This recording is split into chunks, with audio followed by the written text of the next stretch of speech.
Hello, this is Will, your werewolf. Today I'm carrying on my story, story number 4 of me being bothered by vampires. I'll put something up in the card so that you can card in the corner of the YouTube channel, is it called? So that you can go and listen to the previous ones and stuff. If you'd like to like and subscribe, that would do me a big favour. Also, if you would like to comment, apparently that's a big thing. I don't know, you can do it if you fancy. I don't care if you think it's shit or good, to be honest. Anyway, carrying on with my story. Derek the Vampire, was something else. I admire them all now. Derek the Accountant Vampire. I mean, I can see how he must have been a really, useful member of the team. I suppose even the undead must pay taxes. Is there any truth to that thing that people say, the only two things that will definitely happen to you are death and taxes? So once you I don't know, do they pay tax? Do you think the vampires do business? Like Nosferatu and Sons Limited? That'd be really cool, wouldn't it, to be honest? Just imagine what you could write off against the company. I mean, coffins can't be cheap, can they? I really can't imagine those vampires having cheap coffins either. I bet all velvet lined and stuff with brass. How long do you reckon a coffin actually lasts if you live in it? I mean, do you have to have it like an old coffin, shape and stuff? And does it have to be little coffin sized? I mean, when does a coffin not be a coffin anymore? Do you get them in king size and queen size? Do you think you can get a double bed version of a coffin? So you can share your coffin with the one you love. Do vampires love? Oh, God. I have so many questions now to ask vampires. I wonder if they have hot tubs or toilets in them, if you've got a big enough coffin. Who knew I would be this interested in vampires? Up to now, I'd never been interested in any vampires. Now, due to last night's experiences, I was kind of super interested in them. I'd like to say that it was the beautiful gothic girl, vampire. I'd like to say that was the reason that I was so interested in vampires. I mean, she was beautiful, all lumpy and lithe in the right areas. She had the element of coolness that none but a vampire can own. Do you think they are cool because they're dead and cold? I mean, she was every 15-year-old boy geek gamer's dream. I have to admit, she was really every 48-year-old werewolf's dream as well. Let's face it, she was everybody's kind of dream, be it a good dream or even a nightmare. I think for me, she might well have been part of a wet nightmare. They're the best kind of dream, and she would definitely be the material for one. Scared into an orgasm. Thrilling. Well, it wasn't the gothic girl that got me really interested in vampires. It wasn't really the fact that they were trying to kill me either. I was really interested in vampires now because of Derek. Derek, the Accountant Vampire. Even I could never imagine that vampires would need an accountant. No other reason. I was just really intrigued. After meeting Derek, I got back to my flat at about 2 o'clock in the morning. After, not meeting, but murdering Derek in self-defense. Self-defense, obviously. It was not murder, it was self-defense, but it kind of felt like murder because it had been a bit easy. After the attack, I'd worked my way home, just pausing here and there to pester, kill and eat. I mean, once you've changed into your werewolf shape or your wolf shape, you might as well use it. Where I live is lovely because there are many lovely little alleyways with lots of lovely little places to hide in the dark. I mean, lovely and little doesn't really describe the big black wolf that I am when I'm wandering home. I'm not little, I'm actually huge. From the tip of my toes to the tip of my ears, I stand about 7 or 8 feet tall. That's something in meters. You would think it would be pretty hard to hide as an 8-foot tall wolf, but the back ways, the alleyways and the ginnels of Manchester do a wolf a good service. Also, the people that you meet are very discreet. Well, that rhymed. Especially at that time in the morning. Drinking, drugs and mental health issues mean that seeing an 8-foot tall wolf cannot be real, so they just ignore it. And I suppose if they don't, I just kill them. As I got to my door, I typed in my passkey code into the stainless steel modern-looking panel in the modern-looking building to access the modern-looking lift to my modern-looking apartment. I got the idea of a passkey code because I tended to lose the keys to my flat every time I transformed. Now, as you can imagine, that gets a little bit annoying and a little bit expensive. I'm a very lucky wolf. I own a huge warehouse building next to the canal in Manchester. Now, some of you might have heard about this warehouse before. It's got many uses for this werewolf. I've chatted about it. There are a couple of humans that I model myself on. That is when I'm trying to be human. I found I've had to do it to try and sort of fit in with real life. Now, these humans I model myself on are actually fictional, so that must tell you how my brain works. Real humans could never be something that I could model myself on, could I? They're a little bit shit, to be honest. Are they not? I'm sorry if I've hurt your feelings, but... Now, the first person is James Bond, come 007, License to Kill. Sadly, I used to have a license to kill when I was in the army. I did, yeah. I lost it, though, because I'm sort of left. Again, if you've not read or heard the stories of my days in the military, you can find them on this YouTube channel, on my podcast. Go listen. They're down in the description, apparently. In the army, I did some license killing for a change. I now just have I don't have a license to kill anymore. I've got a license to full-time thrill. I rightly or wrongly think that Bond is suave and sophisticated. So as a suave and sophisticated Englishman, I walk around like Bond. Now you might be wondering which actor that plays Bond I model myself on. I have to admit it's somewhere between Sean Connery and Daniel Craig. The others were just absolute clowns. The other fictional character that I model myself on is Batman. Well, not actually Batman. I mean, that would be ridiculous, wouldn't it? Actually, maybe not ridiculous. I am Wolfman. I even have the costume, and it's a lot easier to change into than Batman's, I'm sure. I actually model myself on Bruce Wayne, the rich idiot who can have whatever he wants. Bruce got his money from his parents after they died. I got some money from my parents after they died, not that much though, to be honest, so they didn't give me the Bruce Wayne lifestyle, but over the years, with the murdering, the torturing, the gambling, the blackmail, the stealing, the thieving, the fraud and the feuds, I've made a shitload of cash. I mean, loads. I suppose Bruce Wayne did it the right way. I mean, he got his money legally, judging by any businessman. He got people to work for him to build, design and make things, do the press, the marketing and the selling, stealing from those people their time to make his money for a tiny fraction of the amount he was making. Apparently that's the legitimate way you get other people, you get other people to give you parts of their life in the form of time for small amounts of money, while you get the large part of the money because you are the business owner. Fair, right? It's like slavery, but worse. I did it in a very different way, and I don't think that I am a good person or doing things for the right reasons, but I tax the rich. It wasn't for teaching them any moral or ethical virtues. It's not like it was not to save the poor. I was no Robin Hood. I just stole the money off the rich because they had the money. You can get money robbing poor people, but to get the kind of money that I like, I would have to rob a lot of poor people, and that would take too much time.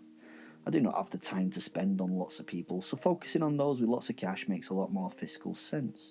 When robbing people, robbing the rich with all that money takes a lot less time and effort for an excellent financial result. I also found that the rich and powerful are very protective of their respectable lives. The only problem is they have the money to live a less respectable life, and this means that blackmail, prostitution, and the use of drugs can be easily associated with wealthy people who can afford it, and they can make the appropriate effort to hide it. This can make the providers of those things that they wish to get disrespectable, God, it's a difficult word to say, disrespectable with incredibly, I can become incredibly rich. I built my model empire on prostitution, blackmail and drugs, then moving that money into respectable and legitimate businesses. I like running businesses where everyone else does the work and I get the reward. I also like being a criminal. Being a criminal is easy for a natural psychopath like me. It's all based on the ability to make it about fear and violence. I have a massive propensity for those things, so criminality is straightforward. Psychopaths are so successful in this beautiful capitalist world. I was a working class Bruce Wayne, criminalising the rich to not be poor. Also, criminalising and blackmailing the rich gave me a lot of powerful friends. Well, influential people that I could tell what to do. I don't think they class me as friends. Obviously, no one pretends not to be my friend because that would be suicide. They fear me because I will always go one step further than any other person is willing to go. I killed the only woman I ever loved to ensure that she could never be used against me. I found that living without her would be better than anyone being able to use her against me, or to blackmail me, to threaten my power, to stop me from doing whatever I wish to. That is the level that I am willing to go to be the most powerful thing I can be. And as Nietzsche said, fuck happiness, power is everything. Well, I kind of changed his words a little. Having said all this, why have I told you my human form is based on two fictional characters? Well, they're both smooth, sophisticated men. They both have plenty of charisma, money, weird power, and a love of gadgets. Just like me. Why do I always get sidetracked in these stories? What the hell am I talking about? This is supposed to be about me hunting vampires, is it not? Anyway, I'll carry on. My home is a large warehouse that has been split into five levels. At the very top of the warehouse is my penthouse suite. I would like to say it has beautiful views over Manchester, and I can only say it has views over Manchester. Beautiful and Manchester, especially inner city Manchester, have no links. This top floor has an open plan where I live. Malcolm, my erstwhile servant, has his own flat down in the bowels of the warehouse. Well, he's not really a servant, he's a slave. It would be a more kind of appropriate term for Malcolm. I own him. I have evidence of his propensity for child porn. I have proof of him loving children, but in a very wrong way. I will try and leave that for you not to imagine. So I have complete control of him and his life. You can read about him or listen about him in another video that I created a while ago. The floor below my penthouse suite is my art gallery and studio. I am the greatest living artist that has ever lived. My art is somewhat different from the norm, though. I work with people as my palette. I've made other videos and other pieces about my artwork. You should go and listen to it. You should also know that the palettes that I use are always in the mood of red. The situations my art creates are discomforting for humans. I try to focus on artwork that passes comment on human society and passes comment on the weaknesses of your physicality. My studio is full of the living, the dead, and mostly those that wish they were dead. It is soundproofed and smell-proofed, thank God, and it's a wonderful emporium to life and death. The rest of my house is full of stuff I love. My clothes, my cars, my bikes, my material. Don't let anyone tell you that material possessions are not important. That person has never owned or driven a souped-up 911 Porsche. Anyway, back to the story. So I got home, I had made my way to my lovely penthouse. Malcolm, as usual, was awake. I kept him high on cocaine and speed, which meant that he was almost always available for me to speak to. The coke and the amphetamine were an excellent way to keep him on side as well. He was an addict, and I was his free supply. He was a fucked up Albert the Butler for a fucked up Bruce Wayne. You know, the Bruce Wayne that I played. I told him about the night and what had happened. Fen, my posit, if you don't know what Fen, my posit is, he's my werewolf soul. He's separate to me. He's like a wolf ghost, I suppose. You know, he can like wander off from me and stuff, and he's got his own personality and his past, and when he wants to, we can come together and we can become a werewolf or a wolf. Anyway, that's again in other stories. So Fen, my posit, was annoyed with the vampires like myself, so we sat and thought of a plan to try and find the vampire bitch that started it all before she found me. I was gonna retaliate. I should have lived up to my maxim before to retaliate first. I should have killed her and her brother on that fateful night in Tokyo. I'd been a bit of a dumbass, to be honest. I can admit that. I'm not always the clever, logical person that I portray. Okay, the logical, clever person that I try to portray. This would be a sit-down around the war table. We would try to establish how on earth we were going to do this. At this moment, I had no idea how we would even find them. They were really good at finding me, but how on earth would I find them?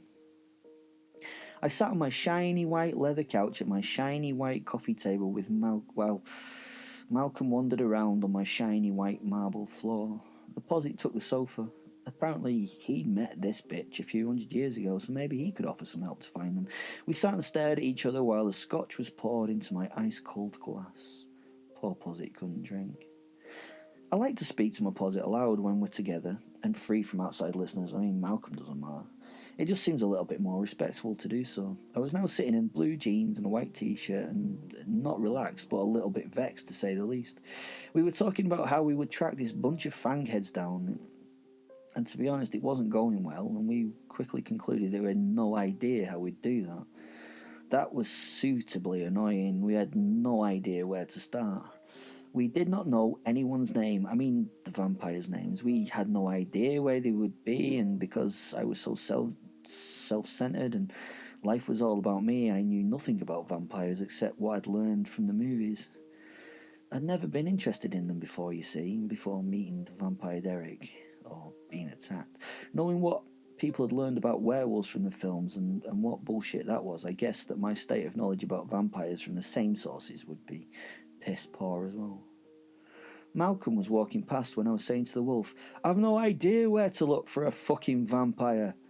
He stopped and looked at me and smiled. "You want to find vampires, boss?" he asked. I looked at him and then at the posit, who looked as confused as a giant wolf sitting on a sofa can.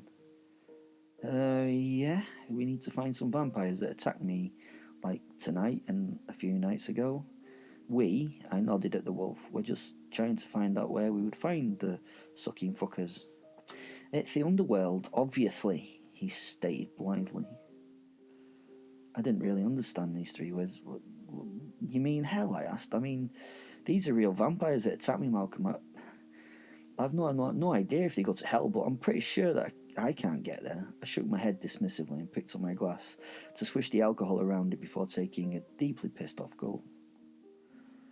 "No, the nightclub, Underworld Night at Gilly's on Oxford Street." I was halfway through my swallow as this registered. I turned my head and looked at him in a somewhat strange manner. It was not that this information was not helpful or stupid. It was that Malcolm had this information, and I was really not ready for that. He was always doing this kind of shit. You look at him and you would never think that he thought, never mind new shit. "Okay, what the actual fuck are you talking about, Malcolm?" I asked without compassion. "There's a goth night on a Friday at Gilly's, and it's known to be," he only went and did fucking air quotes, "vampire friendly." I didn't understand what he meant by vampire friendly at this juncture. I mean, I know these twats have glamours that make people love them, but vampire friendly? "They've got a night where vampires are like worshipped, and people offer themselves to them. They feed off people, and people like it. Vampires, they love blood, but they love power and worship even more. They go in there and the crowd treat them like gods, and they get offered all the young and beautiful, the smorgasbord of blood types, which they can choose from. They go because they get off on the fact that people give themselves willingly. It is a night for the old ones, they call them, to party.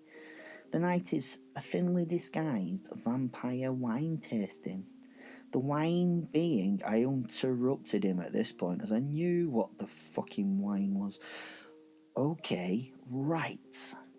That is really interesting, Malcolm.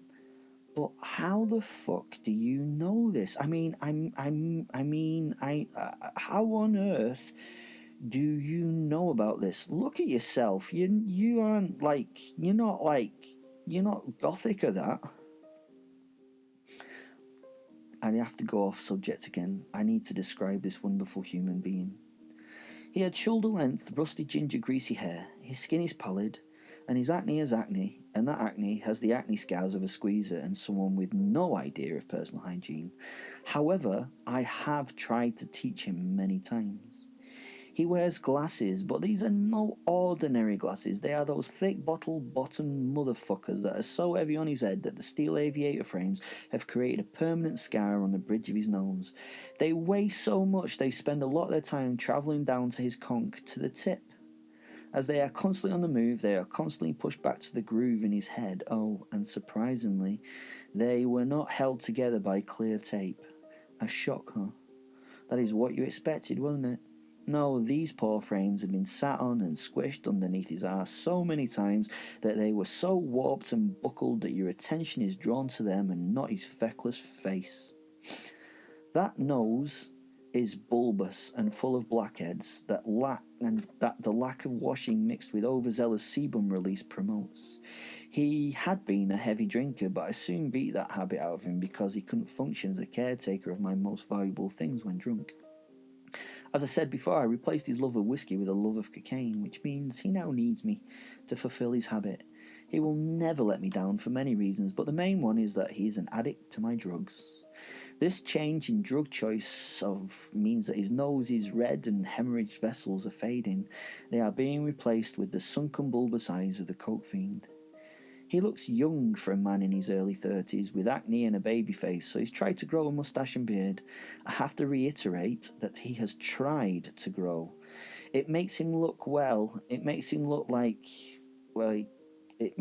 like he's tried to grow a beard. The shame of it is he would actually be quite good looking if he had an ability to groom and present himself. To add to his lack of sexiness, his big red blemishes on either side of his nose, he thought he was eczema. When I brought home a doctor for dinner and they looked at his eczema, we found out that he had athlete's foot on his face. He had a fucking foot fungus on the face.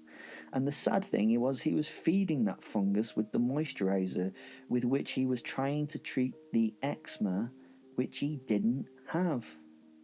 His physique is strange as well, tall and gangly with a pot belly. His limbs were like bits of string. His knuckles, due to his posture, were by his knees.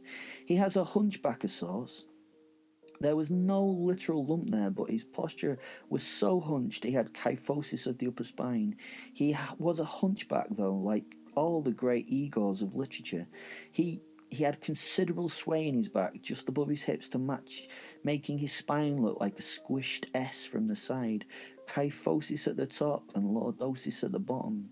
The lordosis also promoted the little pot belly he had, making it stick forward in front of the man. He looked like a chimp in his upper body, and it was such a strange contrast to a pair of the longest legs you have ever seen on a man.